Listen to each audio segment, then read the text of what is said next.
Online Gurukul में आप सभी का हार्दिक स्वागत है। जैसा कि आप सभी को पता है कि सीपीयू ने अपनी वैकेंसीज़ निकाल दी हैं 2020 के लिए। आप लोगों ने अगर फॉर्म नहीं भरा तो प्लीज़ भर सकते हैं। इन्हीं सब बातों को ध्यान में रखते हुए 2019, 2018, 2017 के हाल प्रश्न पत्र आपको सॉल्व कराए जा रहे हैं, जिससे आपको बहुत ज़्यादा मदद मिलेगी और एग्जामिनेशन के पैटर्न को समझने में सहायता मिलेगी। सबसे पहले हम रीजनिंग को देखेंगे, फिर जीके को देखेंगे, फिर मैथ को देखेंगे, लेटर आप इंग्लिश को देखेंगे। रीजनिंग सेक्शन बहुत इंपॉर्टेंट है, 1/4 आपका कवर करता है। आप सभी को पता है कि 200 नंबर में 50 नंबर की रीजनिंग आती है और साथ ही साथ में चाहे एमटीएस हो, चाहे सीजीएल हो, चाहे सीएचएसएल हो या फिर रेलवे की आपकी ग्रुप डी हो, एनटीपीसी हो, सब में रीजनिंग बहुत इंपॉर्टेंट रोल प्ले करती है। यहाँ पर 1/4 करती है और वहाँ पर 1/3 सेक्शन आपका कवर करती है, तो इसलिए बहुत इंपॉर्टेंट है।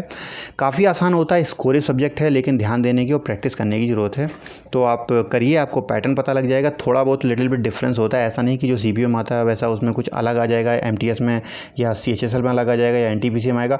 क्वेश्चन वही होता है, सब इसमें मिक्स होता है, सारी चीज़ों का कॉम्बिनेशन इसके अंदर है। बस थोड़ा क्वेश्चन के स्टैंडर्ड में डिफरेंस हो जाता है। सीजीएल में थोड़ा अच्छे स्टैंडर्ड की रीजनिंग आती है, सीपीयू में थोड़ा सा लिटिल बिट एक कम हो जाएगी। मैं बिल्कुल कम नहीं बोलूँगा। तो चलिए, लास्ट पार्ट था हमारा, ये आप देख लीजिए।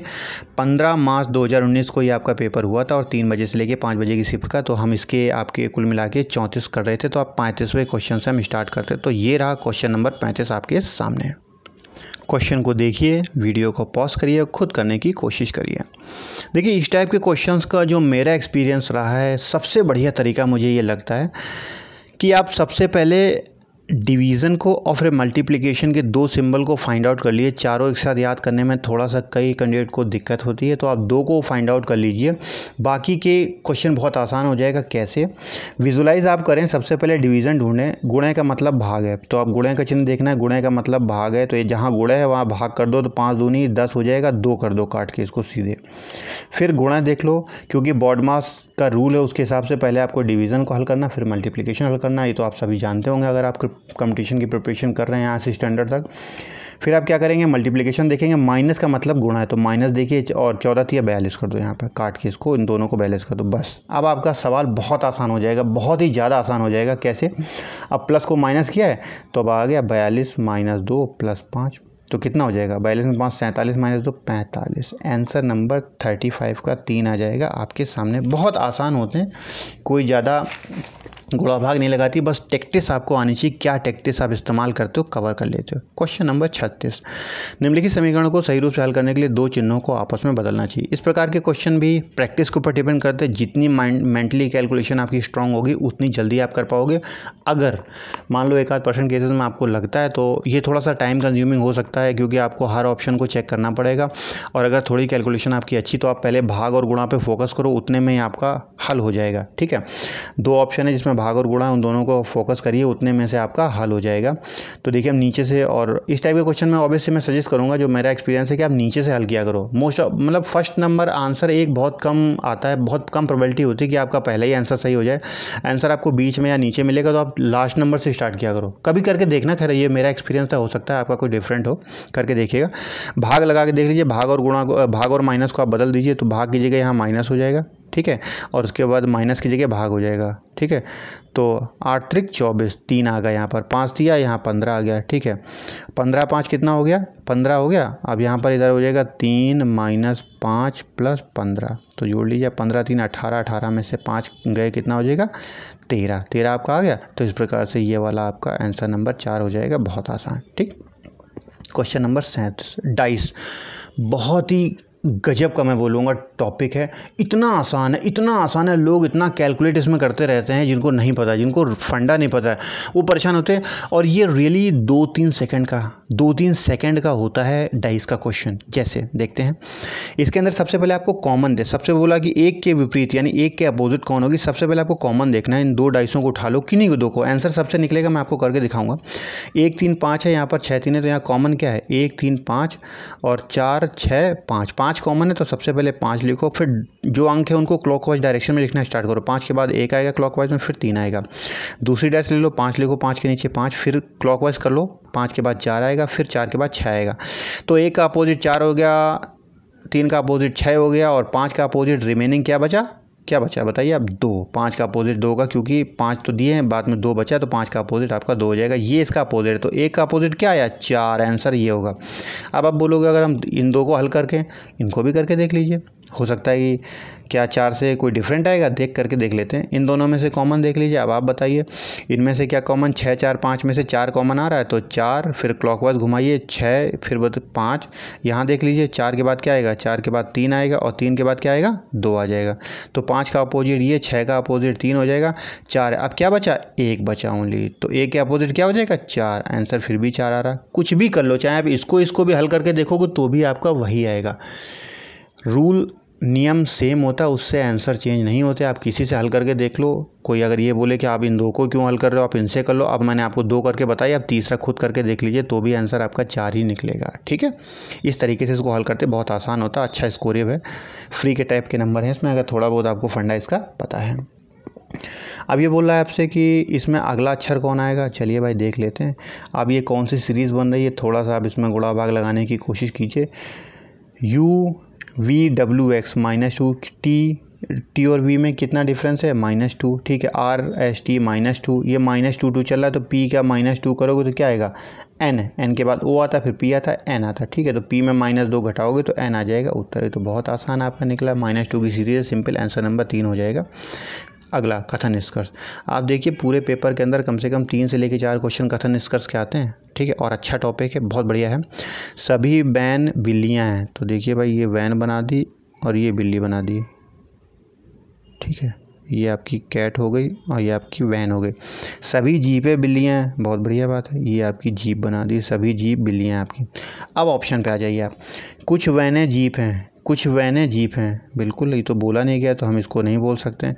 कुछ जीपें वैन हैं, कुछ जीपें वैन हैं, या सभी वैनें जीप हैं, ये भी नहीं बोला जा सकता। ठीक है, तो ये दोनों ही ऑप्शन आपके गलत हो गए हैं। ठीक है, इन दोनों को बिल्कुल आप सिद्ध नहीं कर सकते हो।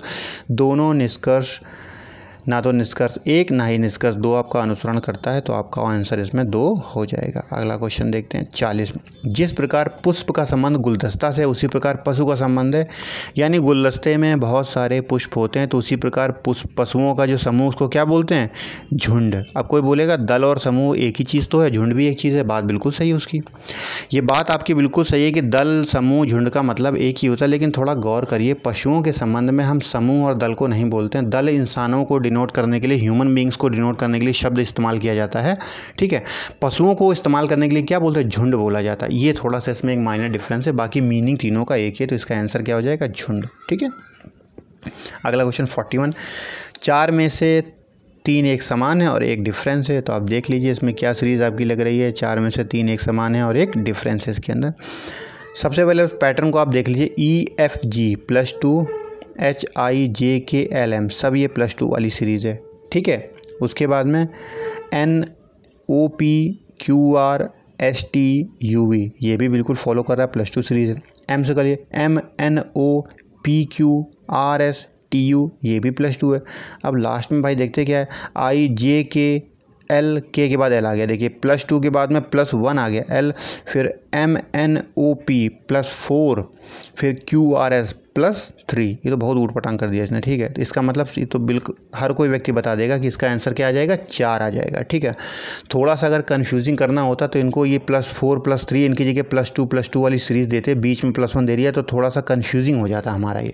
लेकिन ऑप्शन मैंने बोला कि दूसरे सीरियल के मुकाबले कंपेरेटिव काफ़ी ज़्यादा आसान है, तो ज़्यादा आपको ऑप्शन पर वर्क करना ही नहीं पड़ेगा और तुरंत आप उसका आंसर दे दोगे। तो इसका मतलब विजुलाइज करने से आपने क्या फाइंड आउट कर लिया, आंसर आपका 4 होगा। क्वेश्चन नंबर 42 बोला कि नेक्स्ट सीरीज में क्या आएगा बताइए, फिर इसको आप विजुलाइज करिए। देखिए GX में रिलेशन है, बहुत दूर पड़ता है, हम G से सेकंड टर्म को जुड़ेंगे, GHIJ +3, KLM +3, NOP +3, तो आगे +3 कर PQRS, S आएगा आपका। ठीक है, अब आप देखिए, अब ऑप्शन पे स्मार्टली वर्क करिए। अगर आपका ये S आएगा तो ये दोनों ऑप्शन तो कट गए। अब आप ये देखिए लास्ट में J है, तो मैं J को क्यों ढूंढूं, मैं किसको ढूंढूंगा, मैं ढूंढूंगा बीच वाले टर्म को, क्योंकि Q और P में डिफरेंस है। अगर लास्ट में मैं काम करूंगा आना तो J, ये फ़ायदा क्या मुझे मिलेगा। ये स्मार्टली सोच होती है आपकी, ऐसे करना पड़ेगा। बीच वाले टर्म को देखिए, VWX -2, TUV -2 की सीरीज चल रही है, तो R से -2 करोगे, PQR, P आएगा। ठीक है, P आएगा यहाँ पर, तो ये P है। यहाँ पर क्या चल रहा है आपका, इस जगह पे आपका Q आ रहा है, तो Q नहीं आएगा, P आएगा, तो आंसर नंबर 4 आपका सही हो जाएगा। इस प्रकार से स्मार्टली आपको सोचना है, ठीक है। समझो, जो मैं आपको सिखा रहा हूँ वो चीज़ सीखने की कोशिश कीजिए। क्वेश्चन का सॉल्यूशन तो आप किसी भी बुक से देख लेंगे। 43, निम्नलिखित में श्रृंखला में से अगला कौन सा आएगा। अच्छा क्वेश्चन है, वीडियो को पॉज करके हल करने की कोशिश करिए। इसमें आप देखेंगे, थोड़ा सा अगर आप गौर करें तो देखते समझ में आ रहा है। 1 गुणे 5 5, पचम 25, 25 पंजे 125 आना चाहिए, और 125 में 25 का गुणा करोगे तो 3125 आ जाएगा। इतना कैलकुलेशन करके आप देख लेना, ये तो देखते ही समझ में आ जाता है। 5 एकम 5 आया, फिर पचम 25 आया, फिर 25 पंजे 125 आना चाहिए, तो आंसर 125 है आपका, उत्तर नंबर 2 है। कैंडिडेट का रेस्पॉन्स भी मैं आपको दिखा देता हूँ। ये देखिए, इतना प्रेशर होता है कि इस सामने वाली चीज़ें भी समझ नहीं आती, तो कैंडिडेट ने ये आपका छोड़ दिया है। यहाँ पर चूज एन ऑप्शन नील है, छोड़ दिया है, देख लीजिए आप, ठीक है। तो इसलिए बोलते हैं कि एग्जाम हॉल में बहुत ज़्यादा प्रेशर होता है, तो यहाँ पर जितना प्रैक्टिस करोगे उतना ही चीज़ें वहाँ अच्छी तरीके से समझ में आएंगी। 44 नंबर, ठीक है। 44 ये बोल रहा है, किन दो चिन्हों को आपस में बदल दिया जाए तो आपका आंसर सही हो जाएगा। यहाँ पर ये 15 आ जाएगा। तो मैंने वही बोला, भाग और गुणा पे आप फोकस करने की कोशिश क्या करिए, उसी में से आपका आंसर आ जाएगा। तो यहाँ पर लेकिन देखिए 15 में 15 का भाग दे देंगे तो 1 आएगा। तो आप एक काम करेंगे तो आपको शायद ये प्लस और माइनस चेंज इसमें करने पड़ेंगे। प्लस माइनस आप चेंज करोगे तो आपका आंसर आ जाएगा। इस प्रकार के क्वेश्चन में सबसे बड़ा क्या होता है, विजुलाइज आपको करना पड़ेगा। आपको जितना ज़्यादा प्रैक्टिस करोगे, जितना कैलकुलेशन वाली बात है, जितना प्रैक्टिस करोगे उतनी जल्दी आपका आंसर आ जाएगा। तो इसमें आप प्रैक्टिस करके देख लीजिएगा। इसमें प्लस और माइनस वाला ये आंसर है आपका, आप करेंगे तो इस प्रकार से आपका ये 15 आ जाएगा। ये सारी चीज़ें में कोई ट्रिक नहीं काम करती। पहले आप भाग और गुणा करके देख लो आप। अगर उससे करके भाग गुणा से इसमें गलत हो जाएगा, नहीं आ पाएगा, क्योंकि यहाँ 10 इधर पे जाओगे तो 15 में 10 का भाग देने में ज़्यादा कंफर्टेबल नहीं होगी, तो इसलिए दूसरा ऑप्शन होगा। तो ये प्रैक्टिस आप करोगे तो वो आपका आ जाएगा। तो क्वेश्चन नंबर फिर आप देखते हैं, क्वेश्चन नंबर 45।